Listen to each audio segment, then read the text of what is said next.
Twig 34 points in the end. Disappointing result. How did you see the game against Glenelg? Yeah, it was a bad game. We didn't play well at all. I think our first 10 minutes looked somewhat the way we wanted the game to look, not necessarily because we scored the first two, but just the way the game was being played. But the momentum changed really quickly, and I thought within 5 minutes they had all the momentum, and felt from there on in they had, certainly for the next two quarters, the game was more on their terms. And I thought we were up for the game, but I don't think we dealt with the game very well. That we fumbled more than I've seen us fumble this year, and really fed their ground ball game. We got beaten at stoppage, which is rare. We got scored against from stoppage, which is rare. So when you start having things happen against you which don't usually occur, it's cause for concern. But I thought the group kept persisting, and that's probably testament with the group. So the last quarter, we inaccurate, something shocking, but we created opportunities and kept going to try and. I think it was always going to be hard to ask. I think we had the advantage to still possibly win the game, but by halfway through the last quarter, it was less likely we were going to win. But I thought we persisted.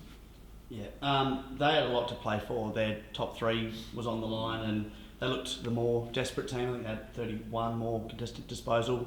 You wouldn't like those numbers at all? No, and that's probably what I mentioned before. I think we fed that a fair bit, Josh, with our lack of control with the ball, especially at ground level, and I think we dropped 2 or 3 easy intercept marks we'd usually take, which leads to we drop it, they take it clean, there's a contested possession straight away. So, no, it's an unfamiliar number, but it reflected the game. They were better than us in key parts to it, whether it was being clean, whether it was tackle pressure, and efficiency going inside 50 in particular up to half time. Yeah, and the stoppage numbers, firstly clearances, but then also score from stoppage was a bit alarming in the end. Yeah, well, we generally probably concede between 15 and 25 points from stoppage, and I think the weekend was 65, so the margin being about that from what we would usually give to what we gave up. But when you cough up 4 goals from D50 stoppage, 3 out of the ruck, it's an abnormal way of scoring, and to have to be scored against. So the whole what they had to play for, fully respect Snook and what he's done. 5-year anniversary of their premiership, they've got to be right to celebrate that. It's small margins in this competition.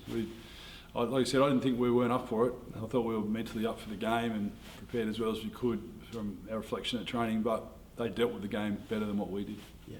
Liam McBean got hold of you in the end. I haven't seen a forward really dominate our back line too often. How did you see his game? Yeah, well, we got out of the blocks early, like kick a goal from out of the ruck, D50, which once again we don't usually have against us, and then he gets a free kick, then he gets a nice pass. He's got 3 at quarter time, and his fourth, I think, comes from another free kick in the ruck. So it was just, and there was one in the free kick, another one just landed in his lap after a ruck contest. So he's been a good player at this comp for a reason. He scored in ways that probably reminded me how he scored against us out at this ground last year. So yeah, he was too good on the day, and we put Donnelly to him after quarter time. I thought Donnelly quelled his influence as far as he didn't mark it as often. He just found ways to score in different ways. Yeah. 0 goals 5 after half time, not ideal. No, we had Murley and Callow had shots early in the third that were both opportunities which we failed to take, and we only had 5 inside 50s in the third quarter. And then last quarter, couldn't have had more looks and just couldn't put it through. So far from one of our best performances in front of goal. Yeah, you must be happy with the way that you're starting games though. I think pretty much every game you've started really well. Shows that mindset's on from the beginning. I think to reflect on the last 6 weeks that generally the start of games we've been able to be ready for the start, and everyone wants to have a good start. It's different whether you can apply it.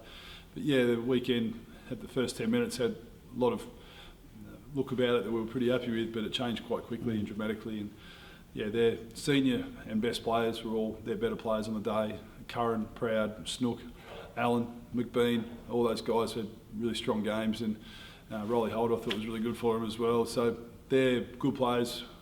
There was quite a few to choose from, probably not so many with ours this week. Yeah, in a really good position, but 3 really massive games against South, North and the Eagles after the bye, isn't it? Yeah, well, that's the thing. The bye comes at a time where you get the chance to reflect, and we asked the group to improve our footy over the last 6 weeks, and I think it'd be fair to say they have significantly.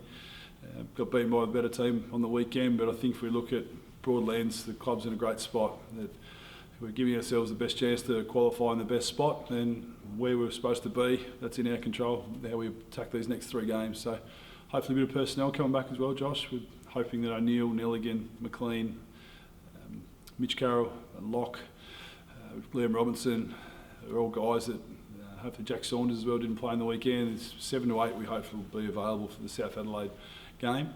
And yeah, the 3-week block's critically important because we've done all this work to be in a position we're in at the moment, but we've got more opportunity to capitalise on our season, to give ourselves the best chance to be in the best qualifying position come September. Yeah, you've been in football for such a long time, and I mean Sydney's going through it at the same time in the AFL. But being on top of the ladder for the entirety of the season, do you read anything into benchmark team and then getting chased down, or different teams looking at you more closely, or anything like that? Yeah, it's understandable when you're having a strong season and perceivably in the top bracket of best teams, people are going to look at you closer, try and take things away from you, put pressure in other ways, and if you can't deal with that, you can't go and be the best team. So I think the group's been able to deal with that pretty well for most of the year, because we've been in a reasonable position on the ladder-wise all year, so we've dealt with it pretty well.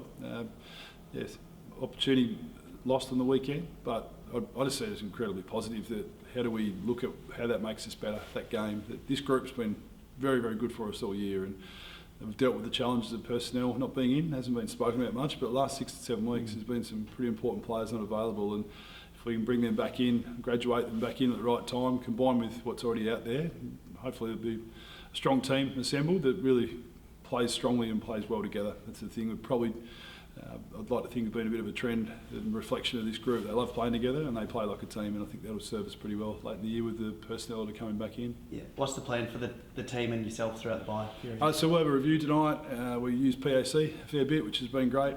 Tommy Gretsch, one of our great young staff members, is involved there, so we've been able to utilise their facility. We'll train tomorrow night and then we'll give them the rest of the week off. It's generally been the trend to, when we go into a bye weekend, to try and give them as much time as possible, and then really itching to get back by the time they do next Monday. So looking forward to being able to see them tonight. We have a really positive review, and it gives everyone some time. Yeah, thanks, Jake.